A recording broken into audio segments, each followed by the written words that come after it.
नमस्कार. आजच्या व्हिडिओमध्ये मी तुम्हाला घरासमोर गुलाबाचे झाड असेल तर काय घडते हे सांगणार आहे. लाल, गुलाबी, पिवळा अशा वेगवेगळ्या रंगामध्ये पाहायला मिळणारं गुलाबाचं फूल हे प्रत्येकाचं मन अगदी मोहून टाकतं. गुलाब पाहिल्यानंतर मनामध्ये नक्कीच एक वेगळ्याच प्रकारची प्रसन्नता येते आणि म्हणूनच प्रत्येकाच्याच घरामध्ये गुलाबाचं एकतरी छोटंसं रोप असतंच असतं. पण याच गुलाबाच्या रोपाचा वापर तुम्ही तुमच्या घरातील सुख समृद्धी वाढवायला करू शकता.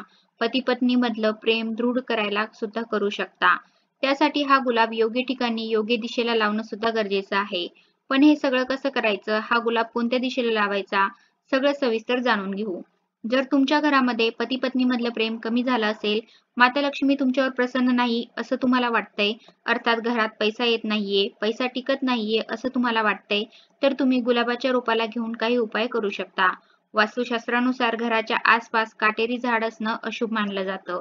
कारण या काटेरी झाडाझुडपातून मोठ्या प्रमाणात निगेटिव्ह एनर्जी अर्थात नकारात्मक ऊर्जा बाहेर पडते. मात्र गुलाब याला अपवाद आहे. गुलाबाचे काटे त्याच्या पानांनी आणि फुलांनी झाकले जातात.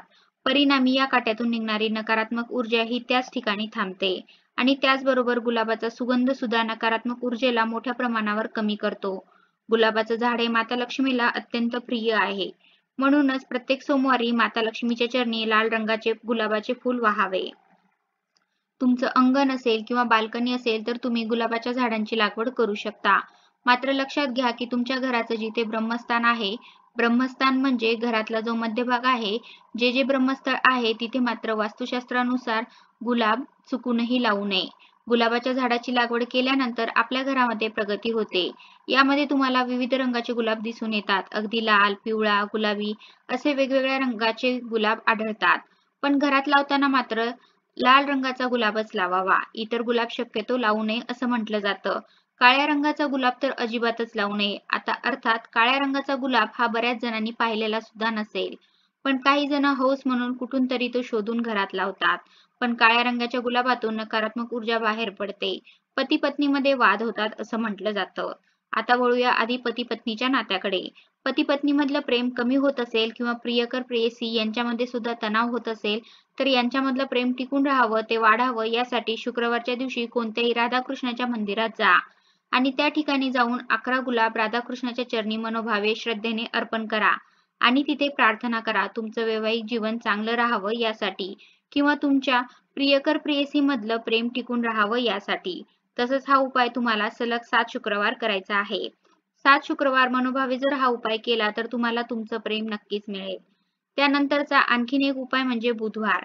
हा श्री गणेशाचा वार आहे. नागिनीची पानं म्हणजेच विड्याची पानं घेऊन त्यावर गुलकंद टाका आणि ते पान गणपती बाप्पांना अर्पण करा. घरच्या घरी सुद्धा आपण हा उपाय करू शकतो. गणपती बाप्पाला हे पान अर्पण करून त्याची पूजा करा. फक्त 11 बुधवार हा उपाय केल्यास मोठी बाधा किंवा दोष जे काय असेल त्यातून तुम्हाला मुक्ती मिळेल. तुमच्या घरातील गरिबी निघून जाईल. त्याचबरोबर माता लक्ष्मीची कृपा तुमच्यावर होईल. शुक्रवारच्या दिवशी कोणत्याही शिवालयात जाऊन भगवान शिवशंकराच्या मंदिरात शिवलिंगावर किमान 1 किलोभर गुलाबाची पानं अर्पण करा. लक्षात घ्या गुलाबाची पानं, गुलाब नाही.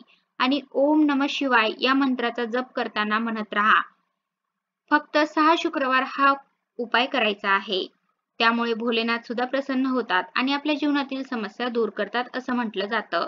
जर तुम्हाला शत्रुपीडा असेल तर तुम्ही मंगळवारपासून एक उपाय करू शकता. मंगळवारी अनवाणी म्हणजे चप्पल बूट काही न घालता घरापासून जवळ असलेल्या मारुतीच्या मंदिरात जायचं आहे आणि जाताना 2 गुलाबाची फुलं घ्यायची आहेत आणि हे 2 गुलाबाची फुलं हनुमानाच्या चरणी अर्पण करायची आहे. त्यावर थोडं शेंदूर टाकायचा आहे आणि हनुमानाला प्रार्थना करायची आहे की शत्रूपासून आपलं रक्षण व्हावं यासाठी. आता वळूया गुलाब कोणत्या दिशेला लावायला हवा याकडे. गुलाब लावण्याची अत्यंत शुभ दिशा म्हणजे पूर्व आणि उत्तर दिशा. त्यामुळे जीवनामध्ये सुख समृद्धी येत असते. अशा प्रकारे आजच्या व्हिडिओमध्ये मी तुम्हाला घरासमोर गुलाबाचे झाड असेल तर काय घडते हे सांगितलेलं आहे. धन्यवाद.